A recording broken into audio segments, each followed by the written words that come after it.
Tatlong kilalang personalidad sa mundo ng entertainment ang magkakasunod na namaalam nitong nakalipas na linggo, kabilang ang dating matinee idol na si Roger Calvin. Alamin ang kanyang personal na buhay, ang iniwan niyang pamana sa Philippine cinema, at ang detalye kaugnay ng kanyang pagpanaw. The Philippine Showbiz List presents. Ano ang ikinamatay ng 60s matinee idol na si Roger Calvin, ama ni Cher Calvin? Roger's personal details.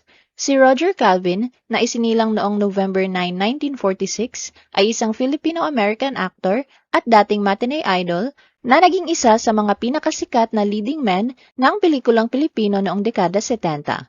Tubong Florida Blanca, Pampanga, si Roger ay nakilala sa kanyang kagwapuhan at husay sa pag-arte na nagbukas ng maraming oportunidad sa industriya ng pelikula. Noong 1972, pansamantala niyang iniwan ang showbiz upang manirahan sa Amerika at magsimula ng panibagong yugto ng kanyang buhay.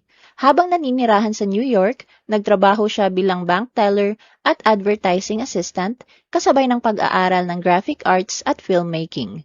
Sa Amerika na rin niya itinaguyod at pinalaki ang kanyang pamilya.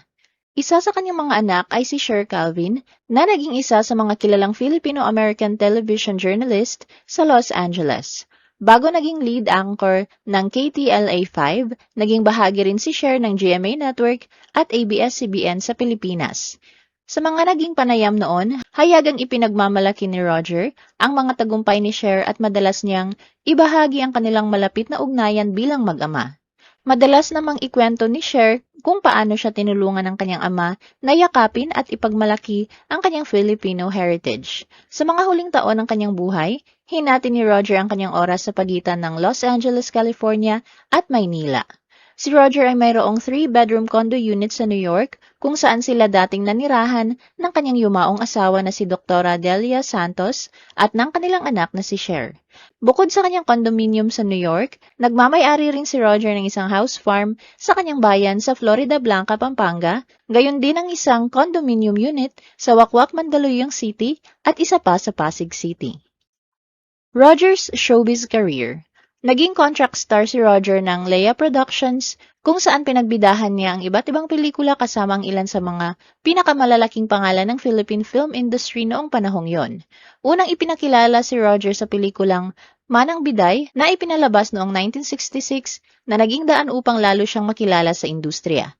Sunod-sunod na rin ang kanyang mga naging proyekto kabilang ang Kwatang, Nag-aapoy na Damdamin, Salamisim, Artista ang Aking Asawa, Boom Bang Bang, Devil Woman, at My Funny Girl.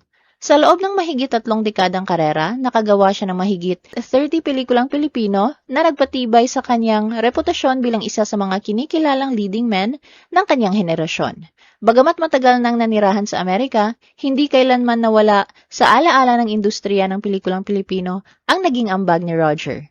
Patuloy siyang kinilala bilang isa sa mga artistang nagbigay ng malaking kontribusyon sa ginintuang panahon ng lokal na sinehan. Noong 2019, muling nasilayan si Roger sa telebisyon nang mag-guest siya sa FPJ's Ang Probinsyano. Pagsapit ng June 2024, naging espesyal na panauhin si Roger sa game show na Family Feud Philippines.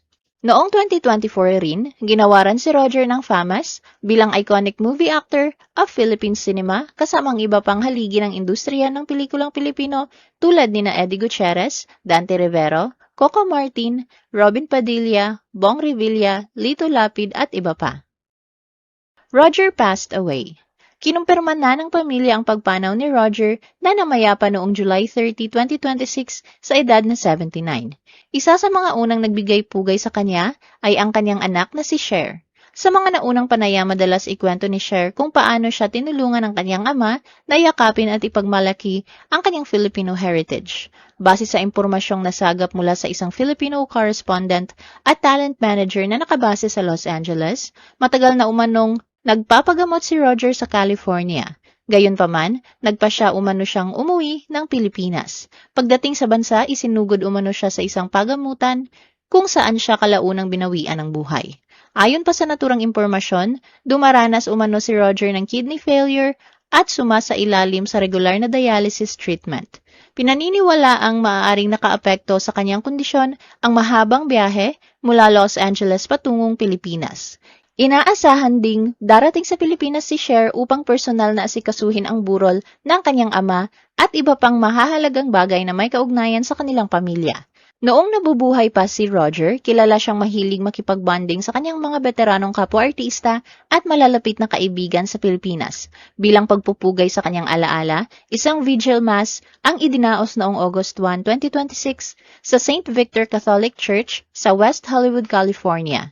Dumalo rin ang mga kaibigan, kamag-anak at mga nakakakilala kay Roger upang mag-alay ng panalangin kahit nananatili pa sa Pilipinas ang kanyang mga labi. Patuloy namang nagdadalamhati ang kanyang pamilya, mga kaibigan at mga fans habang inaalala ang kanyang naging kontribusyon sa industriya ng pelikulang Pilipino at ang pamana niyang iniwan bilang isa sa mga hinahangaang matinee idol ng kanyang henerasyon.